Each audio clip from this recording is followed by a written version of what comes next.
Helping kids through tough moments isn't about punishment, it's about connection.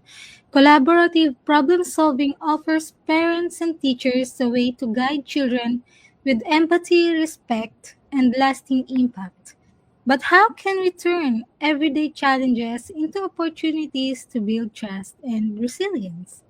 Welcome to PhD with Women on IT Hack the Future. My name is Jamil Navarrosa, and today's PhD Positivity Hack Delivered will be by our guest, Dr. Karen Jakubowski. Our topic for today, our topic for today is a parent's guide to collaborative problem solving with kids. Episodes 193 starts here. Let me remind you, this is a grassroots community that focuses on women on IT, an inclusive forum of women in technology, startups, and female leaders who are supported by men as well. And I bring heart to that hustle because empathy is my mojo, and empathy is critical to collaborative problem solving with kids. Before we start our discussion, I want to take a moment to shine a spotlight on some incredible achievements from our community. Catch Katya Vinichenko at DevFest UAE 2025, leading the workshop Smart Shortcuts Google AI for a More Productive You on October 4, 2025. Expect fresh insights, hands-on learning, and Katya's expert take on using Google AI to boost productivity. Developers, tech enthusiasts, innovators, this is for you. Best of luck, Katya. Congrats to our former PhD guest, Madonna S. Wambua, on your successful talk at Peace AI and Tech at Zero Space, New York City, that inspired 200 plus attendees. Your insights on how AI and technology can foster peace, collaboration, and empowerment are exactly that kind of leadership of our tech community needs. Kudos to you, the organizers, and everyone who made the event unforgettable. And hooray to our other former PhD guest, Giovanna Gallieno Maliaga, on your amazing talk empowering your communication last weekend at DevFest Campo Basso. Your insights clearly struck a chord, sparked lively discussions, and inspired everyone in attendance. Your dedication to communication and leadership keeps empowering others. Here's to many more successful events. Now, let's go back to our topic, a parent's guide to collaborative problem solving with kids. Join us for a positivity hack delivered with Dr. Karen Jakubowski, international influencer, a host of the Magnificent podcast. Dr. Karen has spent over 20 years in education. She was an elementary public school principal of a national Blue Ribbon school in 2021. She is passionate about helping moms first take care of themselves to be their best for their kids. She helps parents with the problem-solving process when their child is experiencing challenging behaviors and helps empower women through holding space on this journey to help them grow and connect authentically with themselves and their kids. It's time to let go of what other thinks of us, live outside the box, and live in the freedom, explore who we really are without limitation. In this episode, Dr. Karen will share her proven process for problem solving with kids, ensuring discipline never comes at the cost of connection. Please join me. Welcome, Dr. Karen. How are you today? Hi, Jamil. I'm doing great. Thank you. It's so good to see you again. Thank you so much for joining us for the third time around. Yeah. And to start, where in the world are you today? So I'm in Delaware and I'm actually in school. So if the phone rings or something, if you hear anything, we're live in action right inside here in a public school in Delaware in the United States. Let's start by talking about your incredible background. Before becoming a public school principal, you were an assistant principal, teacher, and the summer camp director. What led you to start the Magnificent podcast? So when I early on in my career, when I was a teacher, I would have kids who would struggle and wouldn't do their work and like literally couldn't do like the paper pencil activities I call it, couldn't do this thing we call school. It was like 1% of the population. When I was a fourth grade teacher, there was one kid in my class and he's the one that kept me up at night. I was like, how can I help this kid do this thing we call school? Like he just struggled in so many ways. And so it really, I would show up trying all my tricks.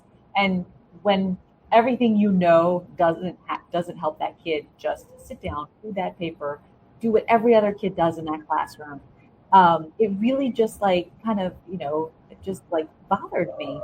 And then I was invited to a conference, and Dr. Stuart Ablon, he came and spoke about how all kids do well if they can. And I really believe that in my heart that all kids can do well, and if they can't, it's up to us to figure out what it is that's causing them the issue or like the boundary that's keeping them from moving ahead. And so he taught us this approach, which is, and I'll go into it a little bit further. But after I learned this approach, and I, wasn't perfect with it at first, like anything you learn, you have to practice, fail forward in it. But over time and over the years, I really adapted and adopted the questions he taught us, the tone of voice you use, and different nuances of this approach. And then I was starting to get kids to really open up about why they were doing what they're doing, and then for us to collaboratively solve the problem and move forward. And they actually learn the most from that situation. So I don't want to give it all away now, but that training really changed me like for the rest of my life. And that's why I started Momnificent, because I wanted to share this with moms because nobody teaches moms this stuff. Goodness, sometimes even the teachers aren't even being taught this stuff. And it's a guesting podcast, so I love having people come on and just help us learn, help us grow, and I meet the most beautiful people along the way. It's so much fun. Oh, that's so nice, and congratulations to that. I understand there's a powerful personal story behind this. The journey started with the book by Louis Hay, I Think I Am. Can you tell us that story and why it was so powerful to you? Yes. So I think I even have it right here. I just read it aloud. Okay. Anyway, it's on my shelf. I just read it aloud in a class the other day. So several years ago, back, a paraprofessional in my school, she gave me this CD. I know who listens to CDs anymore. I still have this CD in my car, believe it or not. One car has a CD player, the other car doesn't, as you know. And it's called 101 Positive Affirmations by Louise Hay. And if you've never heard of Louise Hay, I would encourage you to Google on YouTube, listen to some of her work. If it connects with you, that's, if it doesn't connect with you, that's totally fine. But for me, when I listen to it, she goes through positive affirmations, literally 101 of them. And I would listen to the CD all the way into work, and I would listen to it and keep it on the way home. And I realized it just brought me out into like probably like my higher self, if you will, and brought me out of my situation and kept it. I felt more positive after listening to it than where maybe I'd just gotten beaten down by just the stress and the tasks and things of the job and the day to day. And then I found out she wrote a picture book called I Think I Am. It is my absolute favorite picture book. I read it to all the kids when I have a chance. I want to buy it for like every kid in the world. She takes ordinary scenarios like my hair is straight and I want my hair to look like hers. But then she flips it around into a positive affirmation like I am beautiful inside out. And it's teaching kids that they might have a thought like nobody likes me. I don't have any friends. That simple things like that. I always lose. I always miss things. I always mess up. And she teaches them a positive affirmation to spin that thought, because a thought is just a thought and it can be changed at any time. And so I teach that to kids and I share that with them. Like your thoughts have power and your thoughts influence how you act and how you feel and what happens to you. So if you have never heard of that picture book, I Think I Am. It's one of my favorites and I recommend it, especially as a parent, to read to your child. They really get it. Oh, I think it will help me too for words of affirmations. As a mom, I am a mom. I often worry about the kind of world my kid growing up in. Is it harder for kids today aside from the pandemic? What do you see that fuels their anxiety? So I think, I mean, before the pandemic, Michelle Borba, who was a guest on my podcast, a renowned author, has written over 25 books, very well established, well published. She travels the world speaking. She wrote the book Thrivers, and that was before COVID. She had done the data and pulled the research from years showing that kids in their teens were at their lowest point psychologically and mentally, just feeling doomed, feeling like they couldn't like live this life, get ahead. There's a lot of depression. So we can all imagine how much more it was since the pandemic and through the pandemic. And what I've noticed with kids, well, they're all on screen time way too much, way too much. I hear kids saying, "I just want to go home and watch YouTube." And I'm thinking to myself, what about playing outside? What about having a friend over? What about going to your friend's house, having a sleepover? Like you have got to have your kids be doing the things kids normally do. Set a time that they can be on their screen time, but I caution you, turn it off, make your dinner time, section it off, and it's like no, you're not going to have any screen time, no screens, turn your phones off, and because kids are struggling to just engage. They're struggling to socialize. They're struggling to share with you their feelings. They're struggling with just those basic communication skills. Like they're losing that more and more. So please, whatever we can do to replace screen time with more organic outdoor game nights, activities. Please, please, please put them in sports, playing an instrument, find something they're interested in. That's what Michelle Borba talks about with Thrivers. Find what your kid loves and then just surround their life with that. Even if it's like Legos or something that painting or something that even you wouldn't even like find exciting or thrilling, find what your kid loves and build that into their schedule to have time with that. And that's going to help them thrive. Speaking of screen time, social media is such a huge topic for parents, even with younger kids. From your perspective, is social media a potential cause of mental health problems? Absolutely. And even in adults. I mean, I interviewed actually three teenagers on my podcast who learned a lot of mindfulness practices from their science teacher, who I also had on my podcast. And you know what they said? They said, we wake up in the morning and our phone is the first thing we look at. Who said what, who shared what, who commented where, who didn't comment, how many likes do I have compared to who else has like these teens wake up and that is filling their entire minds. That is not healthy. And if they're doing it, they're watching their parents do it. The kids are watching their parents do it. So kids think that's normal. I go out to dinner. I see a whole family all on their phones, the parents and the kids. I'm like, no, no, no, no, no. Wait, what are we doing? What are we doing?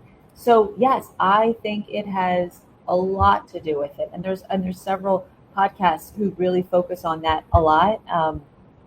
And we really need to, like I said, detox ourselves from it, unplug from the electronics. So, when you were a principal, how were these issues manifesting themselves in your students? What were you seeing happen to them on a daily basis? Yeah. So, I mean, unfortunately, what happens on social media at times does come into the school, and it's so easy to text something, right? Even in email. Think of when you write an email, sometimes you're writing it, but if you actually picked up the phone and were talking to the person or even had an in-person conference or conversation with them, I'm not sure if you ever realized, but you say things a little bit differently in person that are easier to say in an email or a text message or online. And so we have to help kids with that because they might be sitting on their couch at home on the weekend and they're like, it doesn't matter that I just made this comment or I just had this opinion. But a kid hears it and sees it, and to them, it's a really big deal. And then they come into school or they don't want to come to school. And then we have to go back and figure out what happened, who said what. And so we have to really do a lot of training with the kids to be aware of what they're typing and how that's impacting someone on the other side was receiving it. And then the group chats seem even worse because kids are chiming in and making comments, and then we try to go back to the parents and say your kid was involved in this, and they're like, they weren't even the one who started the conversation, but because it started and they were in it. And so a lot of parents are like trying to get their kids out of these group chat things, and we try to keep that stuff out of the school because there's enough things in the school and we need them focused on their work and their academics. But it does creep in, and we have to use those as lessons to teach them. For years, you saw kids struggling behaviorally, emotionally, and academically with little success. What was the game changer for you and them that shifted everything? So that goes back to where I was telling you about this conference that I've attended, and I learned this collaborative problem solving process.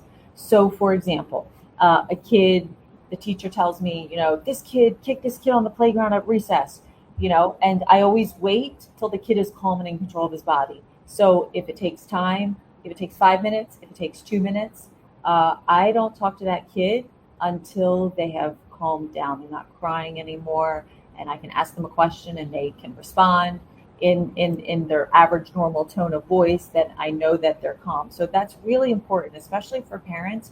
When your kid is upset, that is not the time to be saying things like, you know better, why did you do that, I can't believe, and asking them all these questions, or just kind of yelling at them in a sense.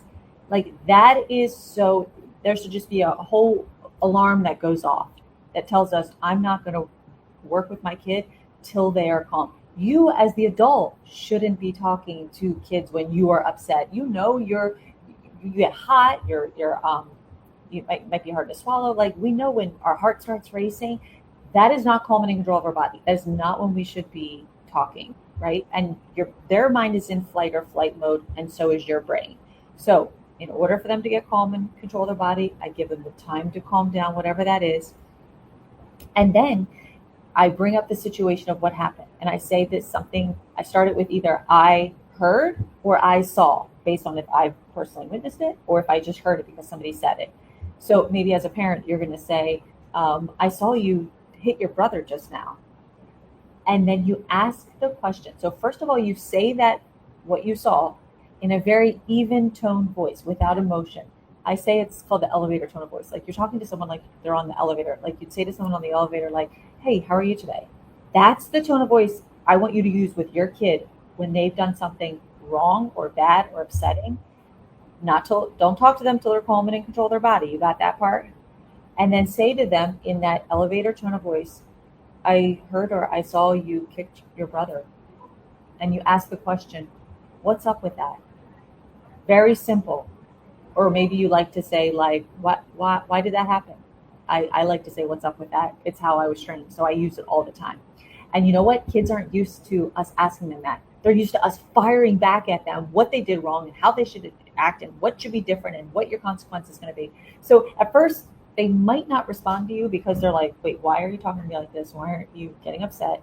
And their brain just kind of like, it seems like it needs time to register and click over time that you actually want to know from them what happened.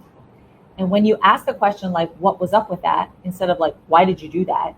It, for whatever reason, it just plays with their mind, and they usually go like this, right? Don't we usually see kids go like this? They shrug their shoulders like this, right? Or they say, I don't know. That's the famous line. I love that one. Happens like 99% of the time. And then you say this magical question. You ask them, I know you don't know, but if you did know, what would you say? And it plays with their psyche because it's like a double negative.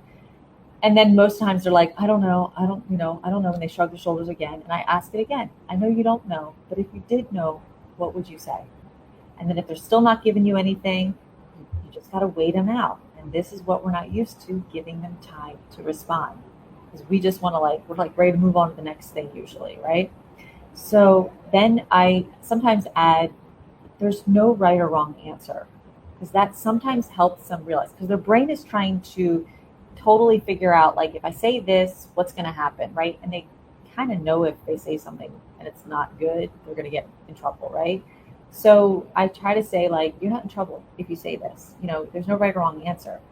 And eventually, over time, you're going to have to practice this and work your way through it, because it takes time to, like, really get a kid to, like, really say, But when they start realizing that you're going to wait, and even if they don't know, what would they say? Eventually, over time, they come out with what happened. And what's so amazing is whatever it is, you have to just believe them and go with it. You can't say to yourself, well, that's not true. You got to leave all that stuff out. You got to just take what they say, and then you have to validate them. You don't have to agree with what they say or how they felt, but validate it. Oh, that sounds really tough. Oh, that must have been really hard for you. It sounds like that was a difficult thing. Like one kid barreled into a classroom, a first grader, one morning from breakfast. The teacher's like, what? He just like totally like almost knocked over kids. Like, please help him. Like he needs a break or whatever it was. And I had to wait for him to get calm because he was crying because he knew he was in trouble.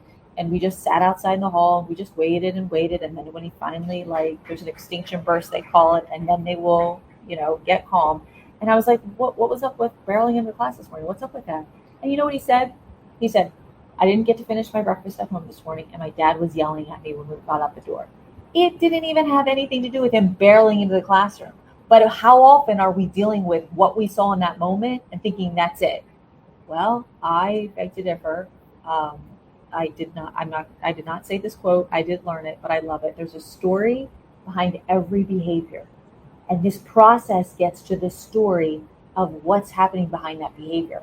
And then I was able to go back and be like, oh, that must have been really tough. That sounds like that was really hard for you.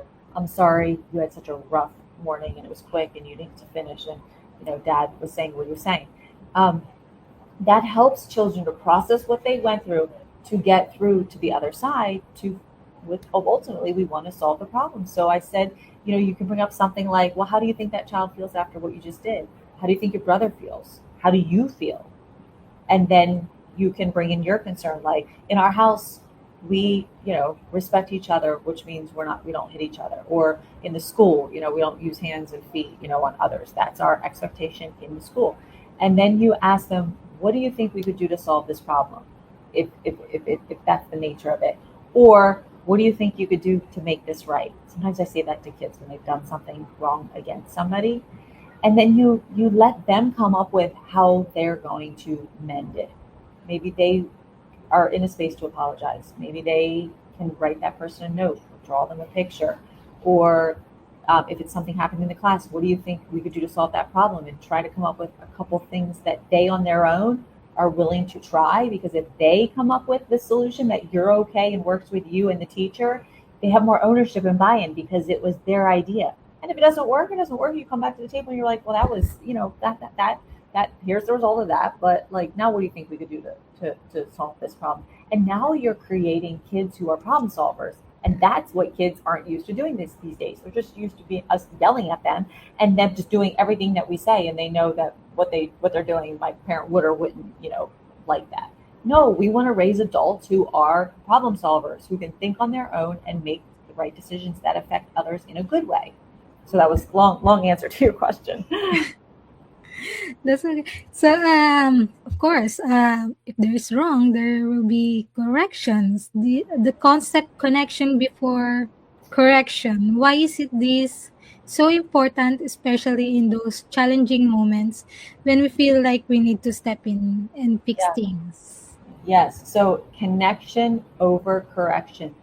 You have got to connect. Okay, so I mean, if you're the parent, you're building connections, because you're in that relationship, right? If you're a teacher, you've got to build a connection with that student so that when you go to correct them, you've got that relationship and trust built, right?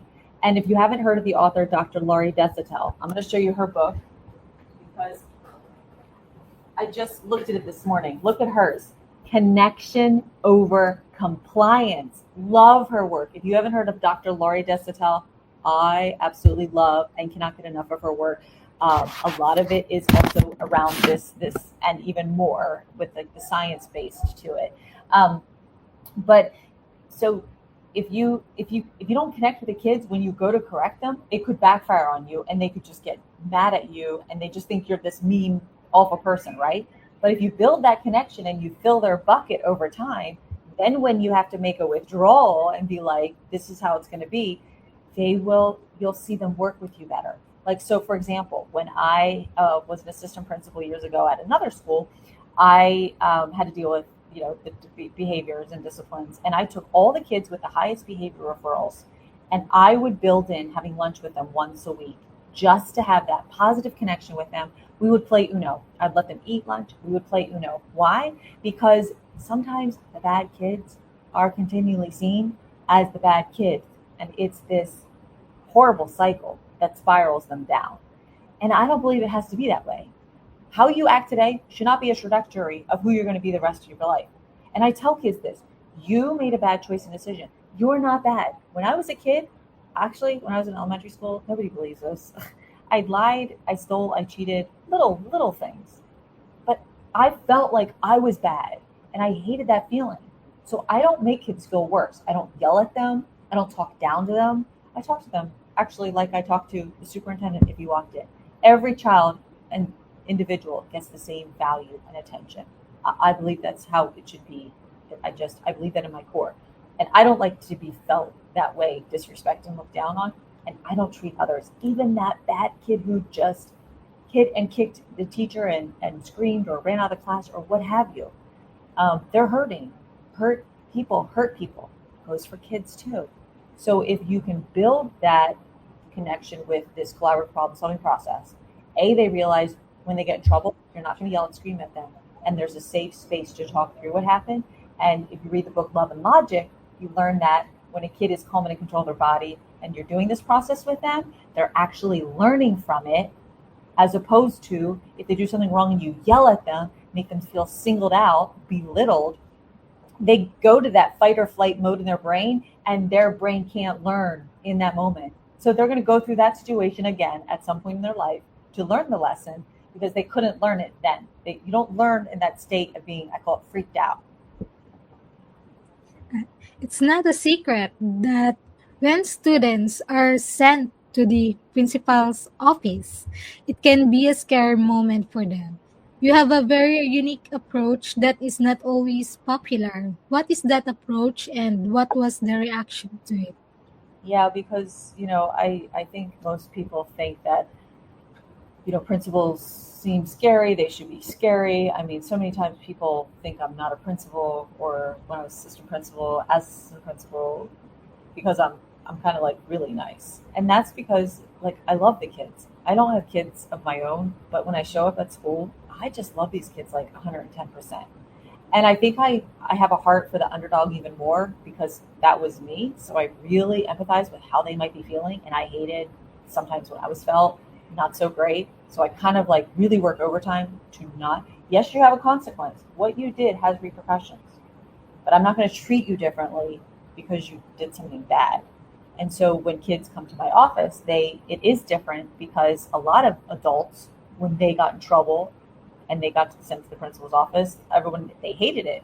And at times the teachers kind of want the kid to feel worse for what they did. And if they aren't showing remorse, that's kind of hard for teachers at times. And teachers can't take it personally what a kid does. And that's really hard not to do. But this process keeps it very objective, very, like I said, the elevator tone of voice. You're asking the questions, you're getting them to problem solve. Yes, they're going to have a consequence, but look how beautiful you were able to build and keep that relationship intact, where the kid will respect you, like the kids and the parents. It's amazing. They really appreciate when we take this approach. As a parent, I am always searching for ways to connect my child, especially when she's having a hard time. What's your secret to truly connecting with kids in their most challenging moments? So, like I said, try to, even if you just start with this one thing, notice your tone of voice and what you say the next time your kid does something wrong. And start with you. Challenge yourself to start practicing. You're not going to get it perfect at first, but don't beat yourself up because it takes practice.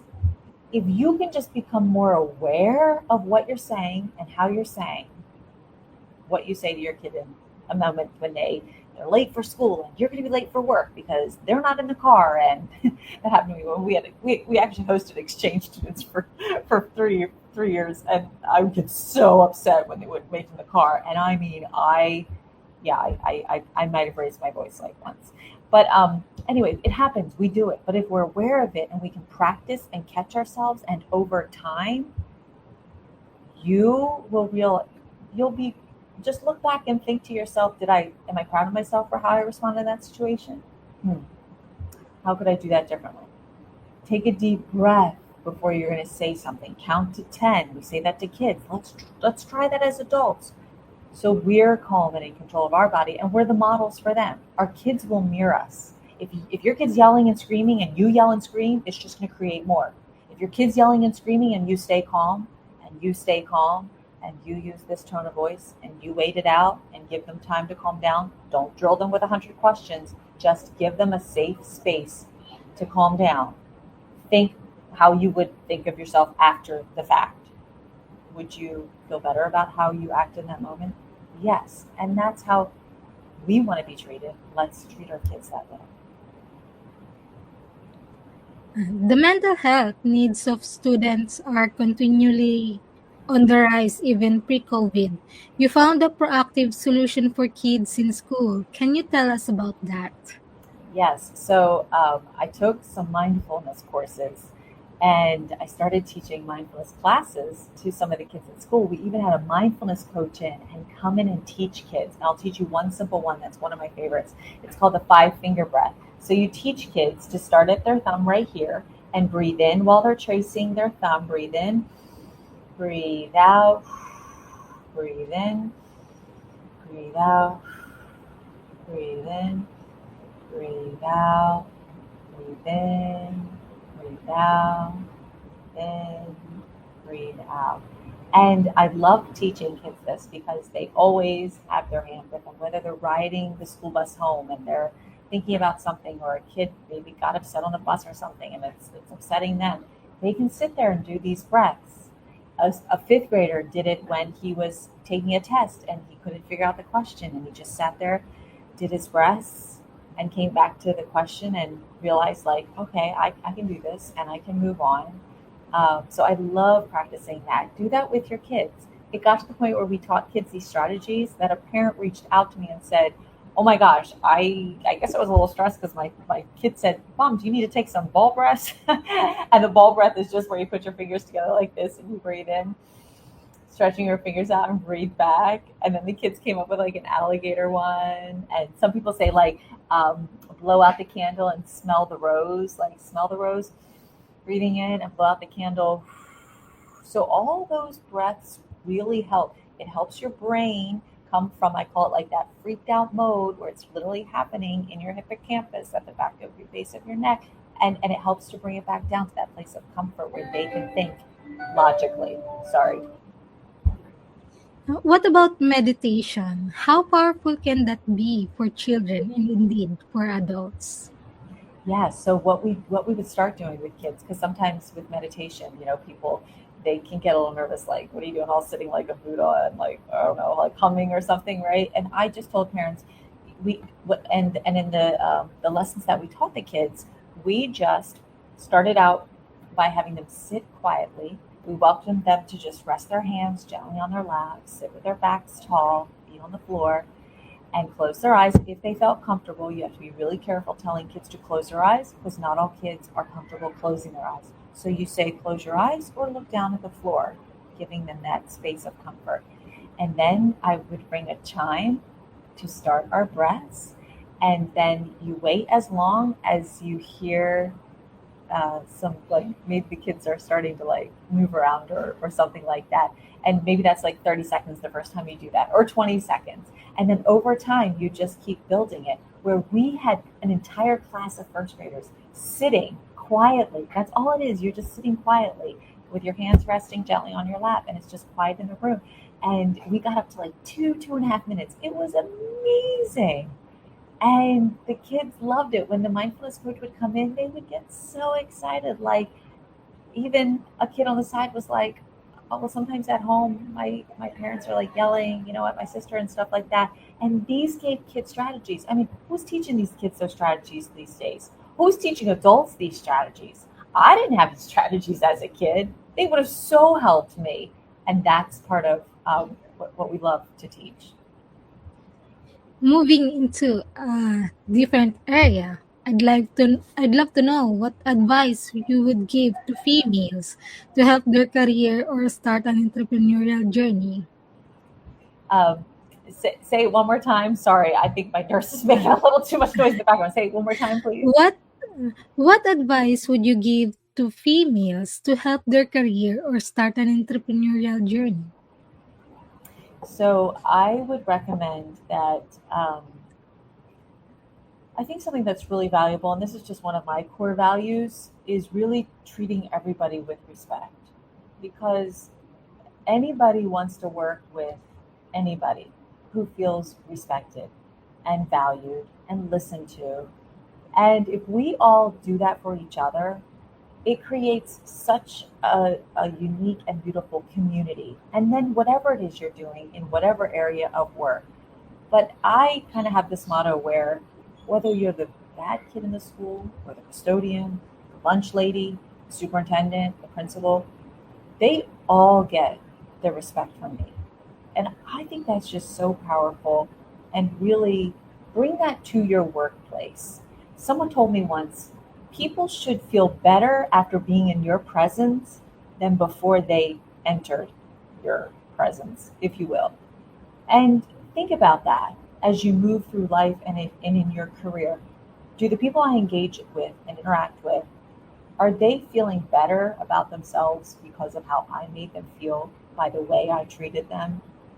And when I've had the most difficult parents that I've had to talk to, or a really difficult teacher, needing help or having a rough time, 9 times out of 10, I was able to work out any solution with them by listening to them, making them feel heard, valued, understood, and that respect. It was just critical, critical. I believe you can work through anything that's facing you if you have those pieces. Ah, in your opinion, what are the top three soft skills all career-driven females should have? Oh wow. Well, I'm going to say a listener, and that's so hard. I mean, even I find myself like not even being a good listener at times, right? But listening is when people feel listened to and heard and valued, it goes so far.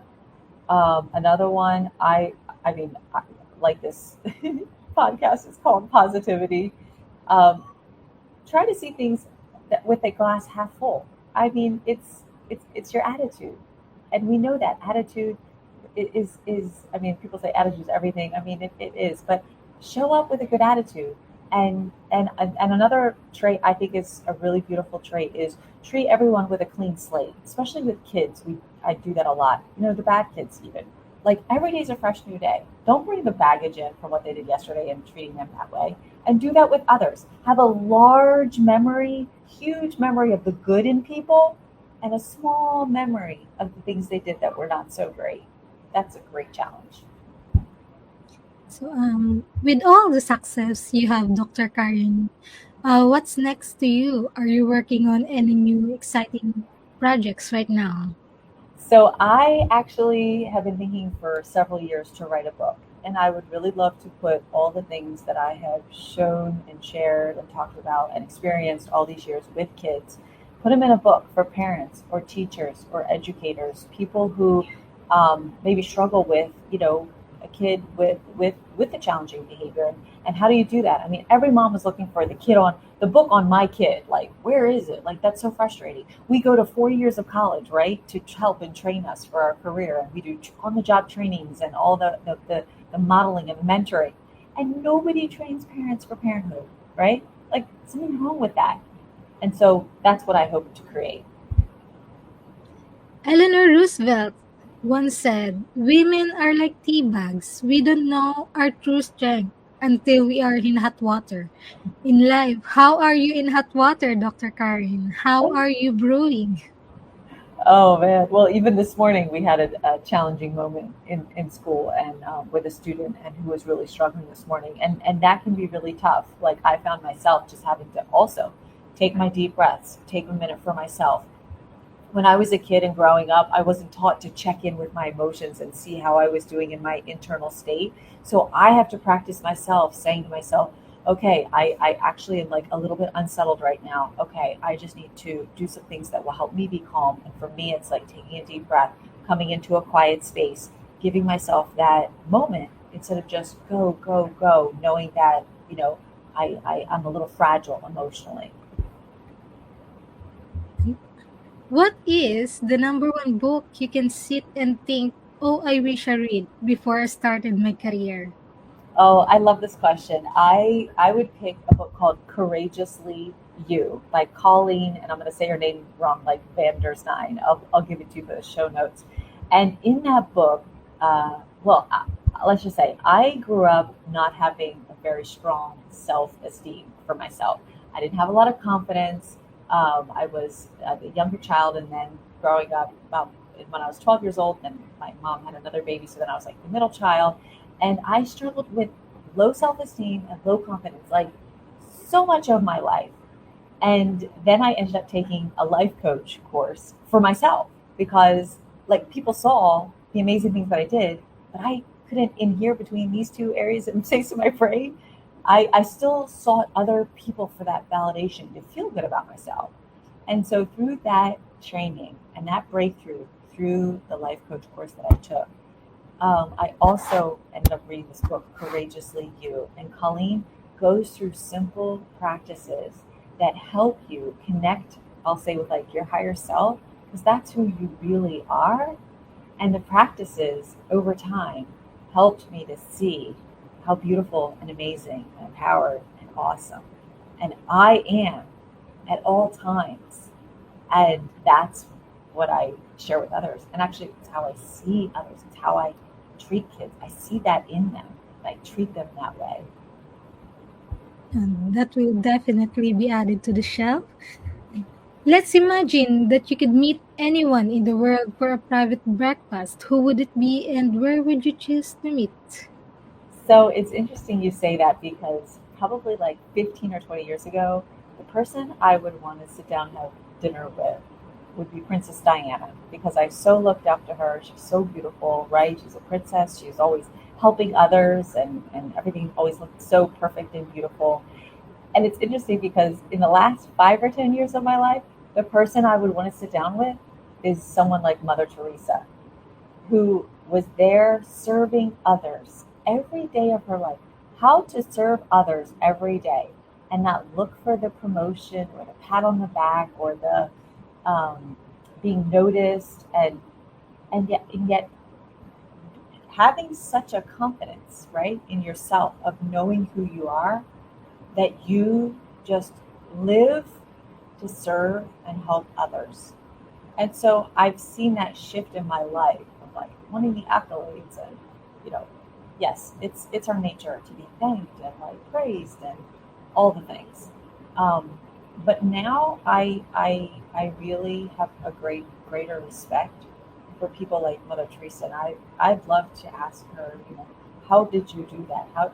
What was it that drove that inside of you? And I want to hope to emulate that in my life. And where would we meet?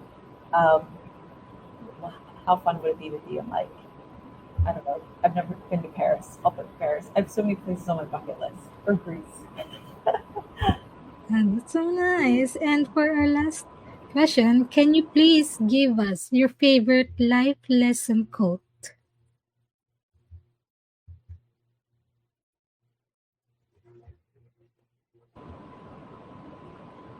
Go ahead. I'm here. Okay, good. Go Huh? ahead. I think I missed it. I think it shorted for a minute. But go ahead. What was it? Can you please give us your favorite life lesson quote?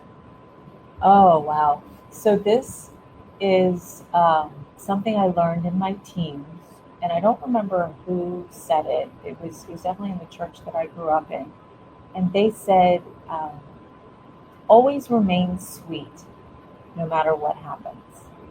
And I actually write that in the yearbooks when the fifth graders give me their yearbooks to sign. I tend to write that phrase the most. Remain sweet, no matter what happens to you in life. I've seen my friends go through very difficult and, just hard things, and it's kind of like changed them over time, you know. And I don't know, it's just something that has resounded and stuck with me all these years, and something I tell kids. And I did a signature talk one time, and I said, I added in there, like, be like a cork in the ocean, right? Like a cork. No matter how far down you put a cork in water, what happens? It always pops up back to the surface. And that's kind of like my life motto. Like, no matter what I go through, I will get through the hard times. Yes, there's hard times. Yes, life is challenging. Um, you know, when people have done me wrong over the years, in a sense, I really come to the point where I think to myself, you know what, I don't owe anyone but love. Because life is hard enough on its own. We all got our life going on. That we don't need anybody else thinking anything more difficult and worse that makes it worse, in a sense. And so, yeah, you know. Thank you so much, Dr. Karen. This conversation is very helpful and inspiring. I think this would be a perfect way to wrap up the conversation. Shall we finish this with one of your favorite affirmations? Oh, yay. Okay, I said this to a fourth grade class the other day. I taught it to them. Okay, ready? Here it is. It's like two different phrases, but just stay with me. I am safe in the universe, and all life loves and supports me. Life loves me. I'll say it one more time. I am safe in the universe, and all life loves and supports me. Life loves me. I am safe in the universe and all life. So sorry. Uh, what? I am safe in the universe and All life loves and supports me. Life loves me. Sorry, that was my all verse. life. Love supports me and lives loves me. And that's it from our 193 of the PhD live stream. Thanks to our guest, Dr. Karen Jakubowski. To stay updated and ensure you never miss a positivity hack delivered, follow Women on IT and turn on notifications to be alerted once video has been released. Next week, we'll dive into topic okay, tune into our next week for a new episode. And thank you for our fabulous team, Desiree, Jane, and Rashlyn. And finally, we want to wish, before we sign off, we want to wish a very happy birthday to our boss, Patrick L. Young. We just want to say thank you for everything you do. And we are also grateful for your leadership and how you always have our backs. From the entire team, PhD, thank you so much for your support. As always, our positivity quotes comes from positive thinking only and goes look for something positive in each day. Even if some days you have to look a little harder. Today is your day. Hack the future. Hack the positivity you want. Thank you.